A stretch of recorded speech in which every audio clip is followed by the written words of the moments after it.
a young lady was walking down the street and she was all of a sudden watching Jesus carrying his cross and sweating.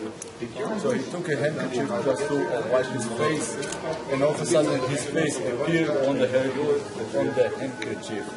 And according to the Catholic tradition, his handkerchief is kept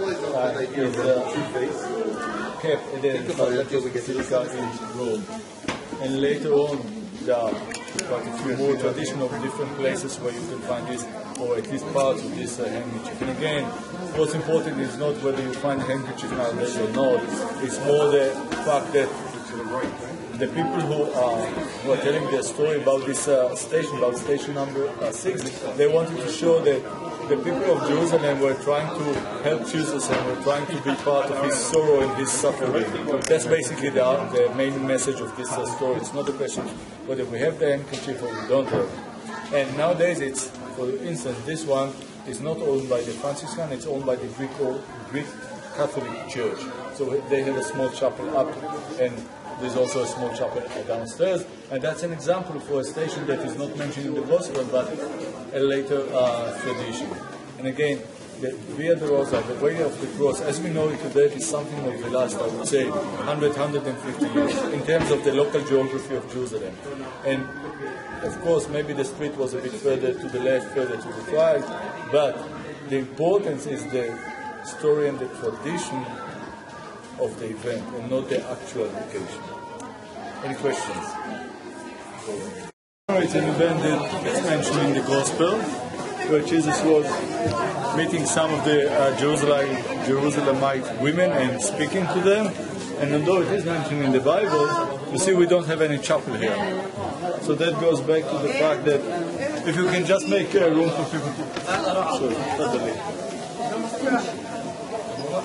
So it shows you that sometimes the current stations of the Via Dolorosa are based on actual whether the Christian 200 years ago were able to buy a building, or to buy a plot, and to put a church on it. But that station commemorates an event that is mentioned in the Bible. Let's get here.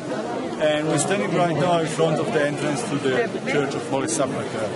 And it's probably the most complicated place in the city of Jerusalem, so I'll try to make it a bit easier for us. And we start with the religious part.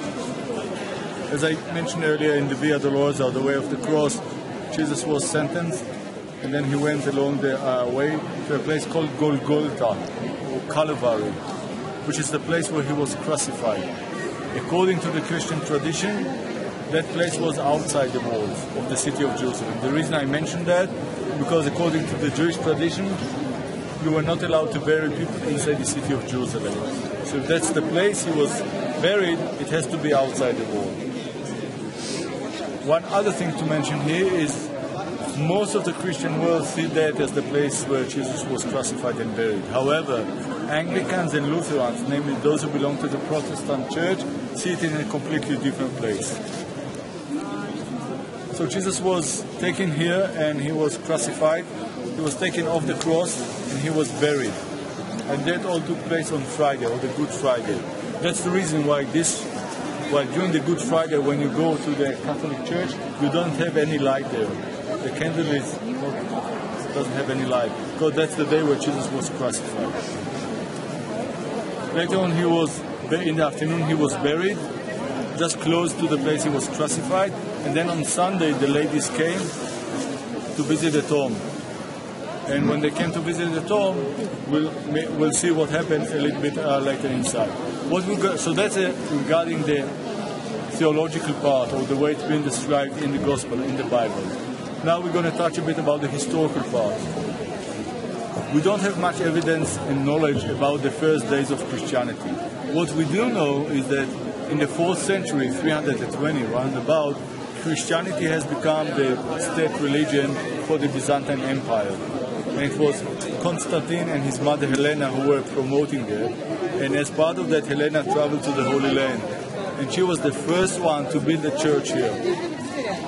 So that's the first church that was built atop of the tomb of Jesus. Now, one may say that 300 years is not too long for a tradition to disappear in terms of geographical identification. So she built the first church. Later on, 200 years later, it was a little bit expanded, and the church remained. When the Muslims took over, they did not have the church. They took money from the local Christian who wanted to visit the church, but they did not demolish the church. They did not harm the church. 1,000 years ago, the Crusaders came to the Holy Land, and they stay here by and large 200 years, on and off with the Muslims. But for 200 years, there was some kind of a Christian presence here in the Holy Land. And they basically expanded the church, and they put everything under one roof. The building as we see it today is by and large the way it was built by the Crusaders, including the main entrance to the church, including this belfry, which is about 1,000 years old, and including most of the parts inside the church itself. Now, inside the church, we have quite a few different chapters, because the church is managed or owned by quite a few different Christian denominations. So, these denominations, everyone has its own area. I'll show you when we're going to be inside a diagram that shows a bit of the complexity of the place. And by and large, the place has not changed ever it was built by the Crusaders, with the exception of some restoration work that took place inside. What we're going to do now, we're going to go inside the church. If it's not too busy on the right-hand side, we're going to go upstairs to visit the Golgotha and the last stations that are in the Golgotha. And from there, we're going to go down again and go around to visit some other places around the church. If the Golgotha is going to be busy, we're going to do it the other way around. So I'm just going to have a look. And we went upstairs because we went to the top of the Golgotha.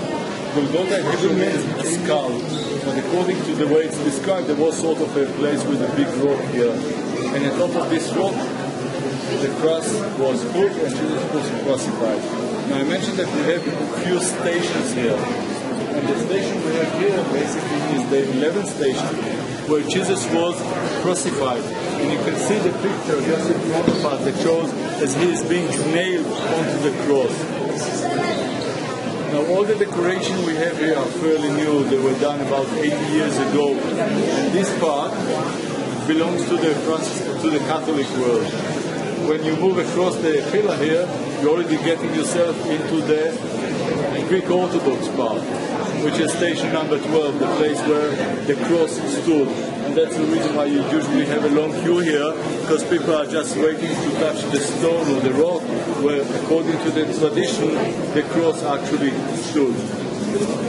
One other thing that's worth mentioning, those who come from the Catholic world, you're probably used to have a lot of statues inside your church. Here, in the Church of Holy Sepulchre, there are only 2 statues.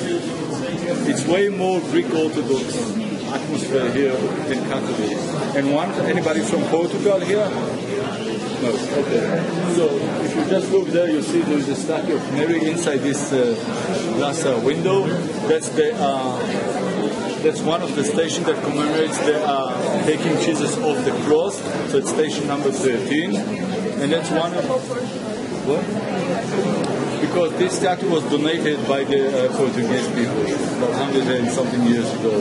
And that's one of only 2 statues we have here in the church. All the rest are way more kind of Greek Orthodox icons and lights and stuff like that. Now if you just go a bit further, just before, that's going to be a very long queue. If you just go a bit further, you'll see in front of you 3 golden icons of Jesus on the cross.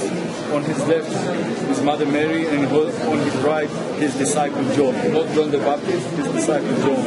And on top of the cross, you'll see 3 lines in Latin, Greek, and Hebrew. And it says I-N-R-I, the one in Latin, which means Jesus from Nazareth, Regus Judea, or Jesus from Nazareth, the King of Jews. Now, if you go back to the Gospel, it says that after he was sentenced, it has been decided that he was going to be crucified. According to the Roman tradition, they used to write on the cross, what was your crime basically. And his crime, the reason he was sentenced, was claiming to be the king of the Jewish people. And it's mentioned in the Gospel that they wrote it in 3 languages, in Latin, in Greek, and in Hebrew. So that's why you'll see it on a brown, sort of a brown plaque at top of the cross. So now what?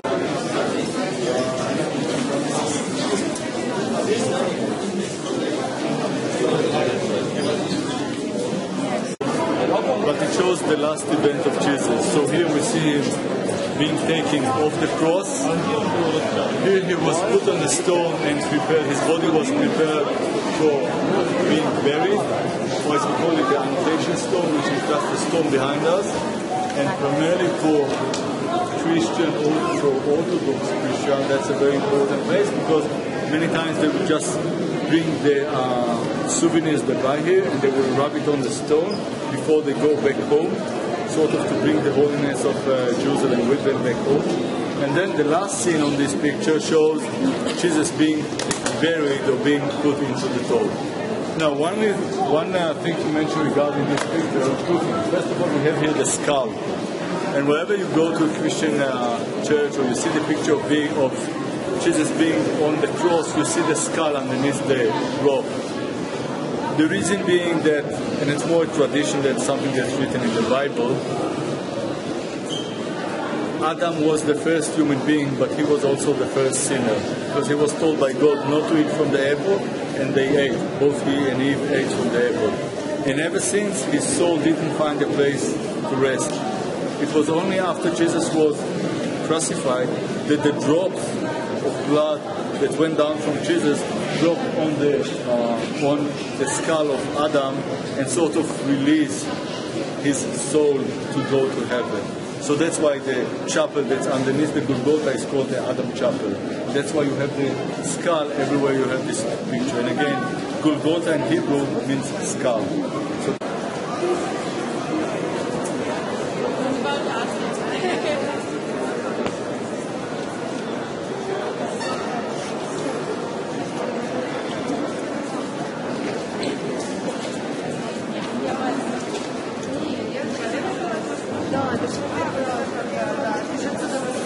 Mas andar com rua,